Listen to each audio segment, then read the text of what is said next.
Assalamualaikum warahmatullahi wabarakatuh. Perkenalkan, nama saya Fatia Wadani Rahma dari kelas 3B Farmasi akan menjelaskan tentang review jurnal mengenai uji antioksidan tablet ekstra miniran, ekstrak timpang temu, dan ekstrak biji jantan hitam. Abstrak jurnal yang saya cari yaitu tanaman merupakan sumber antioksidan alami. Komponen terbesar dari tanaman yang memiliki aktivitas antioksidan adalah flavonoidnya. Di antara tanaman yang dapat dijadikan sebagai sumber antioksidannya alami adalah rimpang temu hitam, herba miniran, dan biji jantan hitam. Setelah dilakukan formulasi tablet yang mengandung bahan aktif kombinasi 3 macam ekstrak berasal dari herba miniran, jumlahnya 100 mg, dan rimpang temu hitam jumlahnya 200 mg. Terus kemudian biji jantan hitam jumlahnya 250 mg. Kemudian dengan variasi bahan penghancur dan pengisi dibuat dengan metode variasi basah. Tablet kombinasi 3 ekstrak diuji variasi penyimpanan bobotnya, kemudian kekerasannya, waktu hancurnya, terus ketebalan, dan tentunya uji aktivitas antioksidannya. Kemudian penetapan aktivitas antioksidan LC50 dengan metode DDPH dilakukan terhadap masing-masing ekstrak dan tablet dan kemudian dibandingkan dengan aktivitas antioksidannya. Selanjutnya yaitu ada pendahuluan. Tanaman merupakan pabrik dari senyawa bioaktif antioksidan. Komponen terbesar dari tanaman yang memberi antioksidan adalah flavonoidnya, isoflavon, antosianin, kumarin, lignin, katekin, dan isokatekin. Di antara tanaman yang dapat dijadikan sebagai sumber antioksidan alami adalah rimpang temu hitam, kemudian herba miniran, dan biji jantan hitam. Selanjutnya, sediaan kombinasi ekstrak lebih banyak dalam bentuk sediaan kapsul, seperti obat herbal yang berisi campuran ekstrak temulawak kunyit sandiloto dan meniran yang dapat digunakan untuk kesehatan hati. Kapsulnya itu kapsul ekstrak meniran 100% digunakan sebagai imunomodulator, sedangkan sediaan kapsul sari jantan hitam digunakan membuat meningkatkan daya tahan dan stamina tubuh. Oleh karena itu, diperlukan inovasi sediaan dalam bentuk tablet karena pembuatan sediaan tablet dengan cara granulasi basah memiliki keuntungan, diantaranya distribusi zat aktif yang laris lebih baik dan biaya produksinya yang lebih cukup murah serta shelf life-nya lebih baik. Di sini ada metode penelitiannya. Metode untuk penelitiannya ada alat-alatnya yang digunakan adalah timbangan harness tester, moisture balance analyzer, mesin cetak tablet, single pouch, pengayak Retes AS200, terus spektrofotometri UV vis, oven, autoclave, ventilator, tester, desintegrator. Bahan ekstrak herba miniran, bahannya itu ada ekstrak herba miniran, ekstrak temu hitam, ekstrak biji jinten hitam, laktosa 200, metil selulosa, nipasol, kemudian nipagi, talkum, magnesium stearat, aerosol, eksplotat, dan afil pH 101, etanol 96%, DDPH, dan metanol. Kemudian di sini ada tabel formula untuk satu tablet dengan perbedaan penghancuran tablet dan laktosa.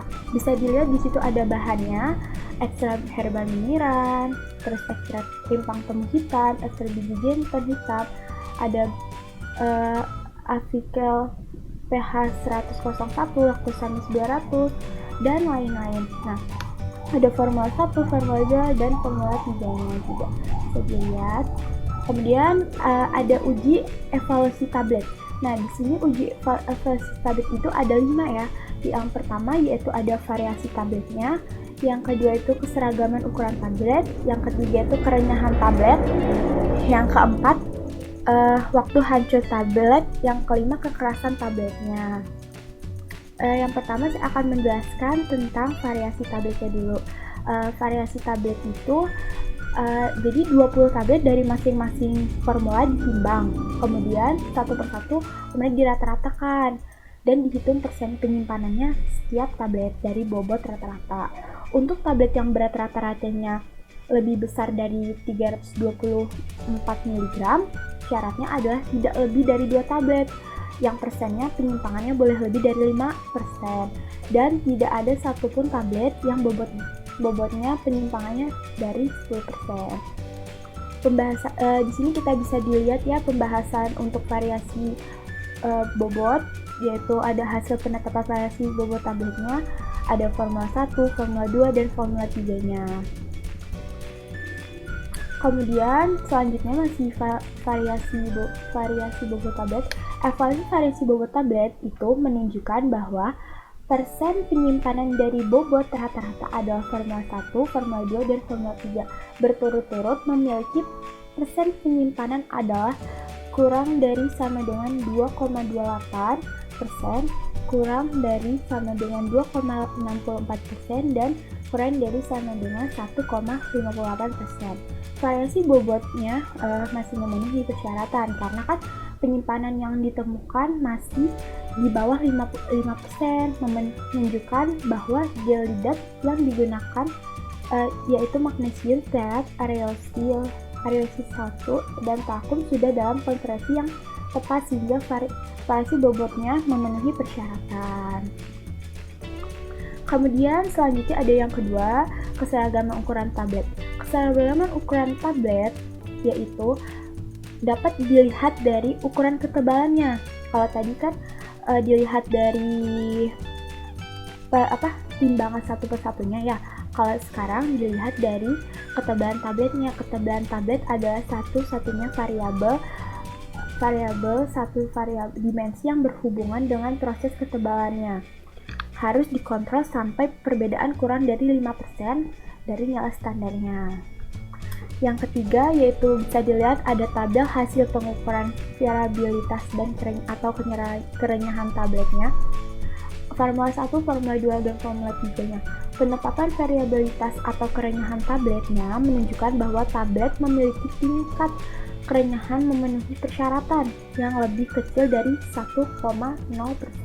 Berarti kan tablet dapat bertahan terhadap berbagai guncangan mekanis pada saat pembuatan dan pengapalan. Selain itu, tablet juga harus dapat bertahan terhadap perlakuan konsumen seperti guncangan. Kalau tas wanita kan kalau bawa tablet pasti ada guncangan bunyinya.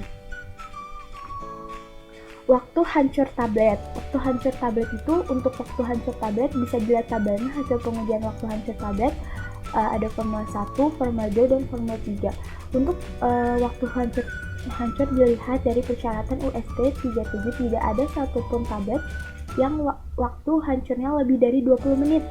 Hal ini menunjukkan bahan penghancur berupa eksplotat yang digunakan pada formulasi tablet memberikan hasil yang cukup baik. Konsentrasi eksplotatnya yang digunakan berturut-turut formula dari formula 1 sampai formula 3 adalah 2%, 4%, dan 6%. Hasil pengujian waktu hancur tablet formula 1 dan formula 2 dan 3 dinyatakan dalam menit.